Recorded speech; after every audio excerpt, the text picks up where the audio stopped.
The invitation arrived 3 weeks late, heavy cream cardstock embossed with gold foil that screamed elegance, but to Sloane it felt like a slap.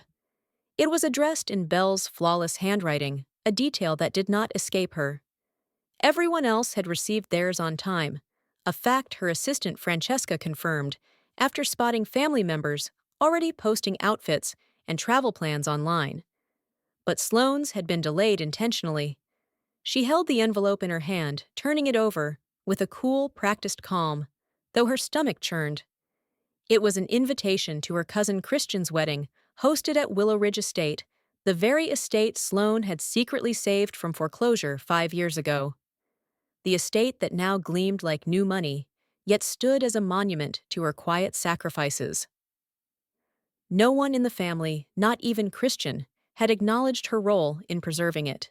She had mortgaged her own properties, negotiated with banks at midnight, and funneled nearly $8 million into the vineyard and estate renovations, an act of loyalty met only with whispers about her being the unmarried one who lives off a trust fund. They thought of her as disposable, invisible, useful only for filling empty seats at events never honored for what she had built. And now, insult to injury, she had been deliberately invited as an afterthought to a wedding that would not have been possible without her. She set the card down on her mahogany desk and stared out over the city skyline from her 34th floor office, her sanctuary of reason above the noise. Her phone buzzed. Francesca had confirmed the suite for the weekend. "Yes," Sloane replied. "And keep your phone on. I have a feeling I'll need you." Her fingers lingered on the glass as she looked out again, this time, not with frustration, but with clarity. If they wanted her in the background, so be it. That was where you could see everything most clearly. And this time, she was done being quiet. Willow Ridge Estate rose like a fairy tale from the Golden Hills. But as Sloane's modest black sedan crawled between a Mercedes and a white Tesla, she felt more like an intruder than a guest. 5 years ago, she had stood on this very gravel driveway with a desperate Christian and a trembling bank letter in her hand, promising him she would not let their legacy be lost. Now the estate gleamed with curated perfection, vineyards manicured like runway models, limestone walls restored with artisanal detail, every rosebush seemingly whispering you do not belong. The staff who used to greet her with warm smiles barely nodded. The valet avoided her eyes. Inside, laughter echoed through vaulted ceilings. Crystal-clinked champagne flowed. Sloane paused at the edge of the grand room, her heels clicking softly, as she scanned the sea of tailored suits and pastel cocktail dresses. Aunt Miriam gave her a hollow smile. "Sloane, how lovely you could make it. We weren't sure you'd be able to get away from, well, whatever it is you do these days." The jab was veiled, but it sliced clean. What she did was build Atlas Capital into an investment firm that ironically funded more than half the ventures in that very room. But humility had a price. It made people forget your worth. "Yes," she whispered to herself as she made her way toward the buffet, repeating the word like armor. If you're reading this far, comment yes below, and don't forget to subscribe to the channel for more stories like this, where silence meets strength and justice always finds its voice. Her stomach twisted as she overheard bridesmaids giggling near the mimosa bar. "Does anyone even know what Sloane does for a living?" one asked, not bothering to whisper. "She just shows up. Belle says she's sweet but kind of irrelevant." The word irrelevant hit harder than expected. This was a woman she had helped pay rent for during a layoff. Another one had once cried in Sloane's guest room after a bad breakup. They had eaten her food, worn her clothes, taken her advice, but today she was nothing more than a curiosity. Then, Belle appeared in a white sundress that shimmered like wealth incarnate. "Oh, Sloane, perfect timing. Since you're right by the kitchen, could you help pass out some glasses?" She smiled, but her eyes said, "Know your place." And in that moment, something inside Sloane cracked, but it wasn't sadness. It was a switch, a shift, an awakening. That night, back in her guest suite with its curated view of the vineyard she had financed, Sloane sat in stillness. The echo of laughter from downstairs had long faded, but Belle's voice still rang in her mind. "Maybe you'd like to feel useful." The audacity of that woman, standing beneath crystal chandeliers, paid for by Sloane's silent generosity, treating her like a waitress. The old version of Sloane might have swallowed the humiliation, might have chalked it up to ignorance, but not anymore. Something had shifted. The sting had become steel. She walked to the vintage trunk at the foot of her bed, pulled out a leather-bound journal, her ledger of sacrifices. The first entry was dated 5 years ago, Christians crying. The vineyard's days from foreclosure. I told him I'd fix it, that I'd be the bridge. Page after page, it unfolded like a war diary: bank calls at dawn, loan negotiations at midnight, liquidated assets, mortgaged properties, and the quiet restructuring of a business empire under her name, but never under her credit. By morning, she had already called Francesca. I want everything. Every transaction, every loan, every gift, every emergency wire transfer to this family in the last decade. I want it in the red binder. Include the mortgage documents Belle's father filed last month. Francesca, ever loyal and sharp, answered with just 2 words. Already started. The dossier arrived before noon, hand-delivered, velvet-tabbed, indexed with a lawyer's precision.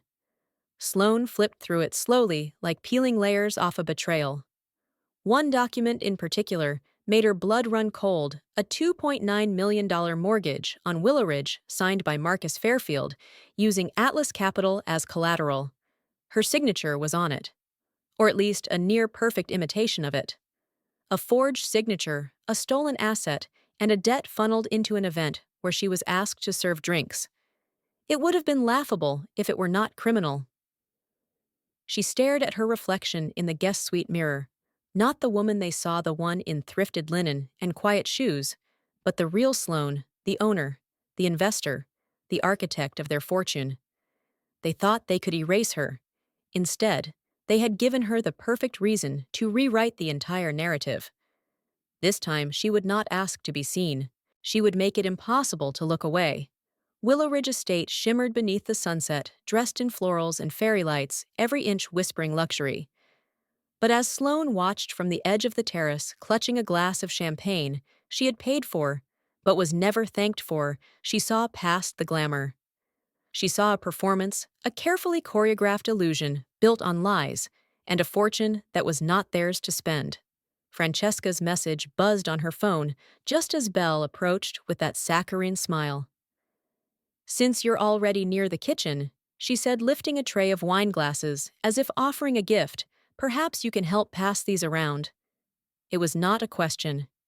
It was a command delivered loud enough for nearby guests to hear. Eyes turned, heads tilted.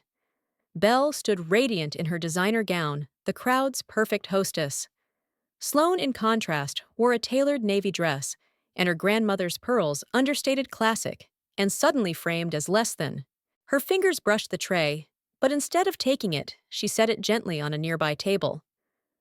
"The professional staff seems to have it well in hand," she replied calmly.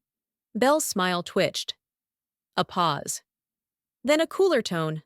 "I just thought you might want to feel useful." Useful! That word echoed in Sloane's mind as she escaped to her room. The binder lay open on the bed, its red spine blazing like a warning flare.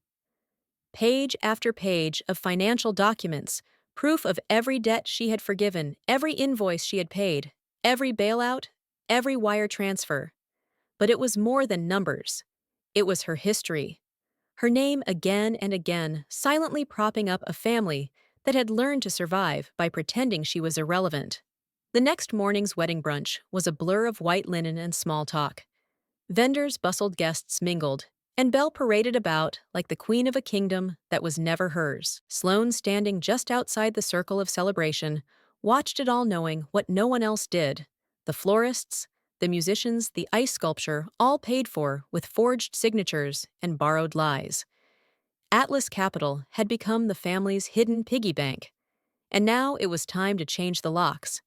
Because when they stole from Sloane, they did not just take money. They stole dignity, they stole silence.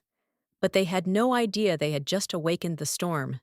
The ceremony began like a dream string quartet, playing under the glow of late afternoon sun, white roses arching above the aisle, and guests dabbing their eyes at perfectly timed vows. Belle glowed in her couture gown. Christian beamed like the golden boy he had always been.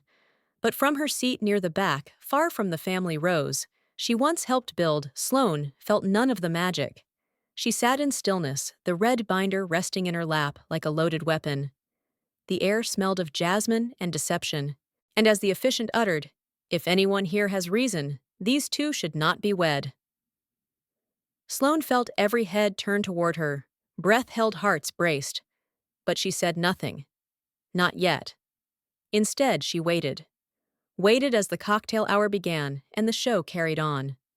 Waited as glasses clinked and cameras flashed.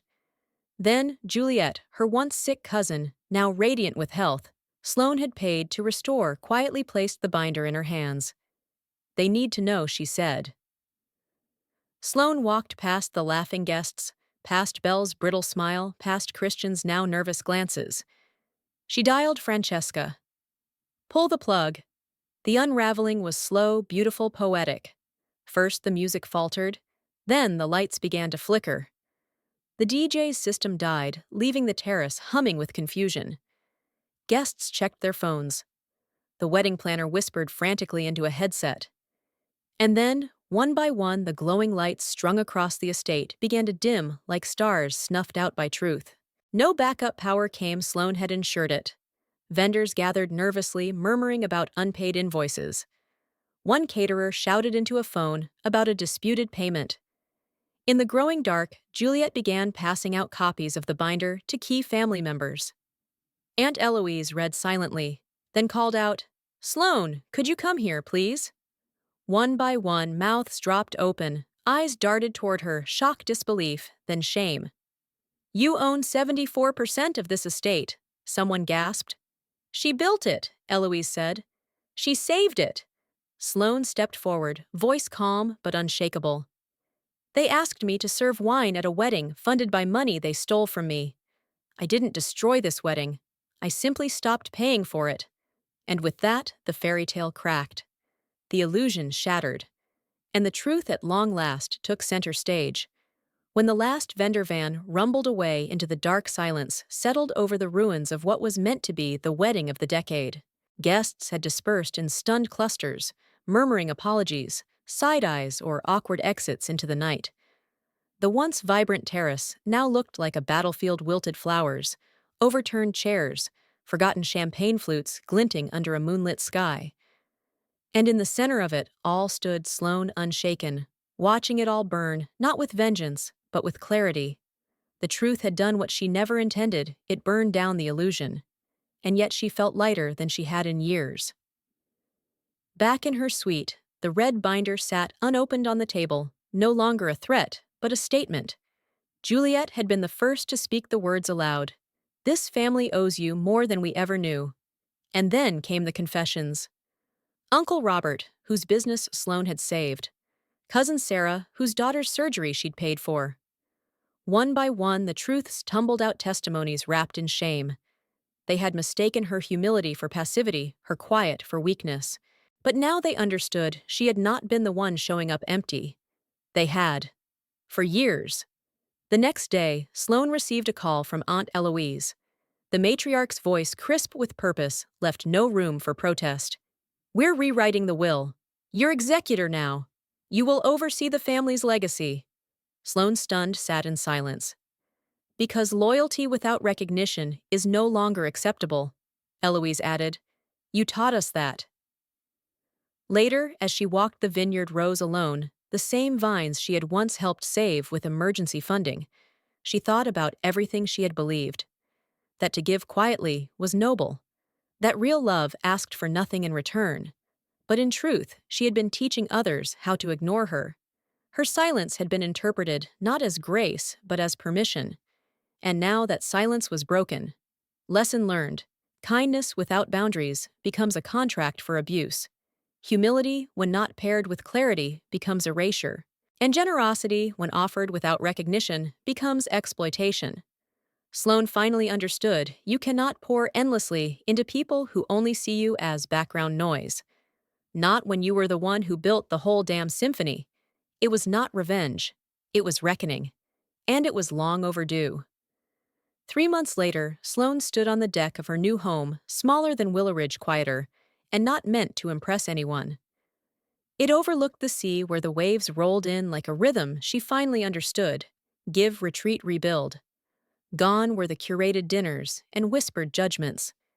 Here there was space to breathe, to think, and to be. The Atlas Foundation was up and running, already awarding grants to young women building futures of their own. No one asked for her to sit at the kids' table here. No one handed her a serving tray. They met her eyes. They said thank you. Juliet's article in Metropolitan magazine had landed with the elegance of a whisper and the weight of a thunderclap. The hidden architect of a family fortune. The headline read, painting Sloane not as a woman scorned, but as the one who had quietly held the roof up while others hosted parties beneath it. Invitations came pouring in: conferences, mentorship programs, board positions, but this time she chose carefully. She had learned the difference between being used and being valued. A bouquet of white roses arrived one morning with a note from Christian. Thank you for showing me what grace really looks like. I'm sorry I let them forget who you were. Sloane smiled, touched but unmoved. Some things could be forgiven. Others simply became part of the history you carried forward. And as she walked her garden that evening, stars just beginning to burn in the sky, she whispered the words she wished someone had said to her all those years ago. You were never invisible. You were simply ahead of your time. If this story made you feel something, anger, hope, power, drop A in the comments and subscribe for more stories that remind you sometimes the one they overlook is the one who owns the ground they stand on.